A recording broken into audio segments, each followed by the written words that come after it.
नमस्कार दोस्तों, स्वागत है आप सबों का लर्निंग ऑन ट्यूब पर। और आज हम लोग भक्ति एवं सूफी आंदोलन से संबंधित आज इस तीसरे वीडियो में कुछ नए और महत्वपूर्ण प्रश्नों को देखेंगे। सभी प्रश्न पीएससी लेवल के हैं और इसके अलावा ये एसएससी, बैंक, रेलवे इत्यादि एग्जाम्स के लिए भी इम्पोर्टेंट हो सकते हैं। तो ज़्यादातर ये बीपीएससी बेस्ड ही होगा, तो ध्यान से देखिएगा इस वीडियो को और साथ ही सब्सक्राइब भी कीजिएगा।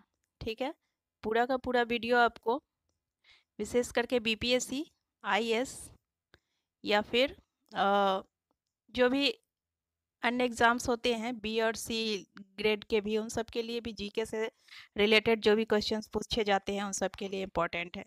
तो चलिए स्टार्ट करते हैं इस वीडियो को और देखते हैं कि किस तरह के क्वेश्चंस हैं।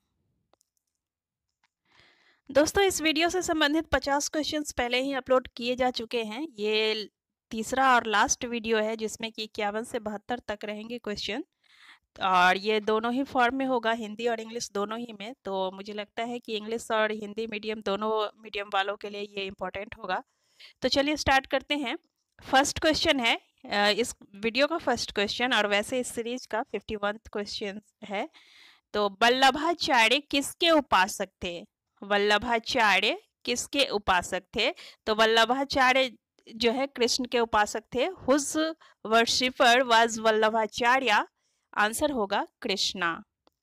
नेक्स्ट है, बंगाल में भक्ति आंदोलन को किसने लोकप्रिय बनाया था? हु पॉपुलराइज्ड द भक्ति मूवमेंट इन बंगाल? आंसर हो जाएगा चैतन्य। क्या होगा? चैतन्य। चैतन्य ने बंगाल में भक्ति आंदोलन के संबंध में अपने कार्य किए थे। नेक्स्ट है, शैव भक्ति संत महिला लल्ला ने किस जगह अपना संदेश प्रसारित किया व उसे लोकप्रिय बनाया? शिव भक्ति परंपरा की एक संत थी, लल्ला उनका नाम था। उन लल्ला के बारे में यह पूछा जा रहा है कि लल्ला ने किस जगह अपना संदेश प्रसारित किया और उसे लोकप्रिय बनाया।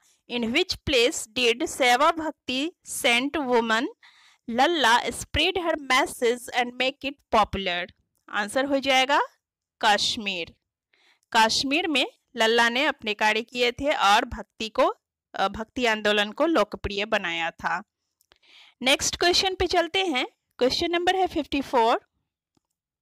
असम की ब्रह्मपुत्र घाटी व कूच बिहार में शंकर देव, जिनका कार्यकाल है 1449 से 1568 ईस्वी, तो शंकर देव ने भक्ति आंदोलन को लोकप्रिय बनाया। कहाँ पे? असम की ब्रह्मपुत्र घाटी और कूच बिहार में। उनके उपास्य कौन थे, अर्थात वे किसकी उपासना करते थे? शंकर देवा 1449 to 1568 AD popularized the Bhakti movement in Assam's Brahmaputra Valley and कुछ Bihar. Who were their worshippers? तो आंसर हो जाएगा विष्णु। उन्होंने विष्णु की उपासना की थी। नेक्स्ट पे चलते हैं। शंकर देव के संप्रदाय को क्या कहा जाता था? What was the sect of Shankar देवा called? सेक्ट होता है संप्रदाय का इंग्लिश। तो संप्रदाय जो था शंकर देव का, उसको क्या कहा जाता था? तो आंसर हो जाएगा महापुरुषीय धर्म, महापुरुष रिलीजन। नेक्स्ट है, सूफी मत का संबंध किससे है? सूफी मत का संबंध किससे है? Who is related to Sufism? तो सूफिज्म रिलेटेड है माइटिसिज्म अर्थात रहस्यवाद से। ठीक है, रहस्यवाद, इसमें भगवान की अर्थात अपने आराध्य की आराधना एकदम एक रहस्य मान करके की जाती है, जिनका कुछ भी अता पता नहीं है, जिनके विषय में हम जान नहीं सकते, वो अबूझ है, अनगढ़ा है। तो इस तरीके से उनकी उपासना की जाती है और इसी रूप में उनकी व्याख्या की जाती है। ठीक है, तो रहस्यवाद के रूप में सूफी मत में ईश्वर की भक्ति की जाती है। नेक्स्ट है, भारत में स्थित सूफी संप्रदायों में सर्वाधिक लोकप्रिय संप्रदाय कौन सा था? Which was the most popular sect of Sufi sects located in India? तो आंसर हो जाएगा इंडिया में चिश्ती संप्रदाय सबसे ज्यादा लोकप्रिय हुआ था। आंसर हो जाएगा चिश्ती। जितने भी सूफी संप्रदाय थे उन सब में चिश्ती संप्रदाय भारत में बहुत ही ज्यादा लोकप्रिय हुआ था। चलेंगे नेक्स्ट क्वेश्चन की ओर। भारत में चिश्ती संप्रदाय की स्थापना किसने की थी? भारत में चिश्ती संप्रदाय की स्थापना किसने की थी? Who founded the Chishti sect in India? Answer हो जाएगा ख्वाजा मोइनुद्दीन चिश्ती। ख्वाजा मोइनुद्दीन चिश्ती। नेक्स्ट है ख्वाजा मोइनुद्दीन चिश्ती की दरगाह कहाँ पर स्थित है? Where is the dargah of Khwaja Moinuddin Chishti located? Answer हो जाएगा अजमेर। आज भी अजमेर में ख्वाजा मोइनुद्दीन चिश्ती की दरगाह है, जहाँ पे लोग दर्शन करने जाते हैं, चादर चढ़ाने जाते हैं। ठीक है, अजमेर में है ख्वाजा मोइनुद्दीन चिश्ती की दरगाह। नेक्स्ट है सूफी संतों में कौन गज शंकर या बाबा फरीद के नाम से लोकप्रिय हुआ? Who among the Sufi saints became popular as गजा शंकर और बाबा फरीद? आंसर हो जाएगा फरीदुद्दीन मसूद। ठीक है, नेक्स्ट पे चलेंगे। किस सूफी संत के जीवन काल में एक के बाद एक 7 शासक दिल्ली सल्तनत की गद्दी पर आसीन हुए? During the lifespan of which famous Sufi saint 7 successive rulers occupied the throne of Delhi Sultanate? तो आंसर हो जाएगा निजामुद्दीन औलिया। निजामुद्दीन औलिया ने दिल्ली के 7 शासकों का कार्यकाल देखा था और उनके जीवित रहते एक के बाद एक 7 शासक दिल्ली सल्तनत की गद्दी पर आसीन हुए थे। तो आंसर हो जाएगा निजामुद्दीन औलिया। आगे है किस सूफी संत का शिष्य अमीर खुसरो था? Amir Khusro the disciple of which Sufi saint? किस सूफी संत का था? तो अमीर खुसरो जो था वह निजामुद्दीन औलिया का शिष्य था। नेक्स्ट पे चलेंगे। दक्कन में चिश्ती संप्रदाय की नींव किस सूफी संत ने डाली थी? दक्कन में चिश्ती संप्रदाय की नींव किसने डाली थी, यह पूछा जा रहा है। Which Sufi saint laid the foundation of Chishti sect in the Deccan? तो आंसर हो जाएगा शेख बुरहानुद्दीन गरीब। दक्कन अर्थात दक्षिण में शेख बुरहानुद्दीन गरीब ने चिश्ती संप्रदाय की नींव डाली थी। आगे है अभी सुल्तान फिरोज शाह बहमनी से किस सूफी संत ने भू अनुदान प्राप्त किया था?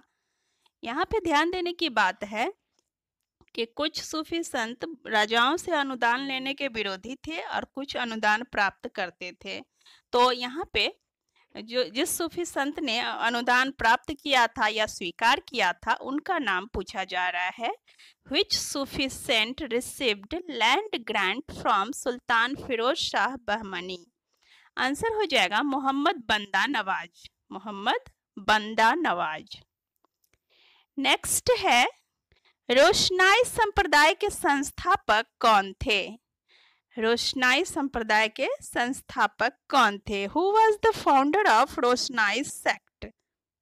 आंसर हो जाएगा बयानजीद। रोशनाई संप्रदाय के संस्थापक कौन थे? बयानजीद।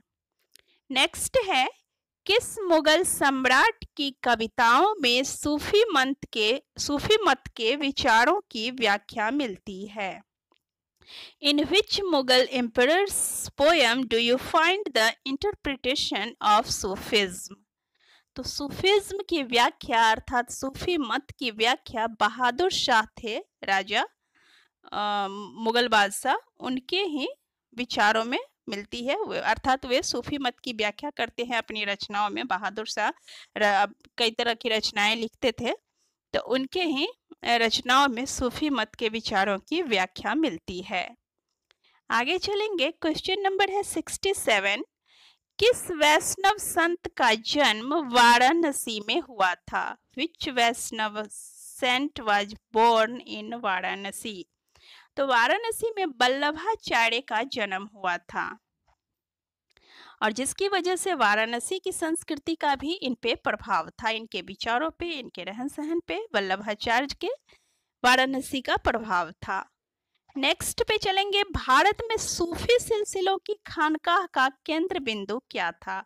What was the focal point of Sufi सिलसिलाज Khanqah in India? Answer हो जाएगा मुर्शिद। सूफी संतों की खानकाह का केंद्र बिंदु मुर्शिद था। आगे है, रामायण का बांग्ला रूपांतर किसने किया था? Who did the Bengali version of Ramayana? तो आंसर हो जाएगा बंगाली वर्जन कृत्तिवास ने किया था। यहाँ पे थोड़ा सा मिसप्रिंट है, कृतवासा लिख गया है, ये कृत्तिवास राइट है, ठीक है। रामायण का बांग्ला रूपांतर कृत्तिवास ने किया था। नेक्स्ट है, भक्ति आंदोलन के प्रवर्तक 12वीं शताब्दी में कौन हुए? Who originated the Bhakti movement in 12th century? Answer हो जाएगा रामानुजाचार्य। रामानुजाचार्य ने 12वीं शताब्दी में भक्ति आंदोलन की शुरुआत की थी और इसीलिए उनको भक्ति आंदोलन का प्रवर्तक कहा जाता है। आगे चलेंगे, किस भाषा में चंडीदास ने अपनी भक्ति रचना की थी? चंडीदास की भक्ति रचना किस भाषा में की गई थी? In which language did Chandidas composed his devotions? Answer हो जाएगा बांग्ला। बांग्ला भाषा में चंडीदास ने अपनी भक्ति की रचना की थी। नेक्स्ट और last question of this video, Bharat के किस क्षेत्र में फिरदौसी शाखा लोकप्रिय हुई? In which region of India did the Firdausi branch become popular? Answer हो जाएगा बिहार। भारत के बिहार में फिरदौसी शाखा विशेष लोकप्रिय हुई थी। तो इसी के साथ समाप्त होता है ये वीडियो। नेक्स्ट वीडियो में फिर आपसे मुलाकात होगी। तब तक के लिए देखते रहिए लर्निंग ऑन ट्यूब को और अपने दोस्तों के साथ इस वीडियो को शेयर करना ना भूलिएगा। थैंक यू दोस्तों।